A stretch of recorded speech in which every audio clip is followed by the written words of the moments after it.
मित्रांनो नमस्कार, राम राम. स्वागत आहे आपल्या आजच्या नवीन व्हिडिओमध्ये. आज आपल्यासाठी आनंदाची बातमी आहे की बीड ते मुंबई ट्रेन लवकरच सुरू होणार आहे. ही ट्रेन बीड ते नगर, नगर ते पुणे, पुणे ते मुंबई असा प्रवास असणार आहे.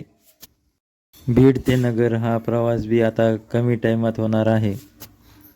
पहिले जिथे आपणास 5 ते 6 तास लागायचे, आता तिथे फक्त 2.5 ते 3 तासात हा प्रवास होणार आहे. इलेक्ट्रिक लाईटचे काम ओढवणीपर्यंत आलेले आहे. तर भविष्यात ही ट्रेन आता अत्यंत जलद गतीने आपल्या इथे धावणार आहे. तर ही सर्वांसाठी खूप आनंदाची बातमी आहे. तर अशाच नवीन नवीन माहितीसाठी आपल्या व्हिडिओला चॅनलला लाईक आणि सबस्क्राईब नक्की करा.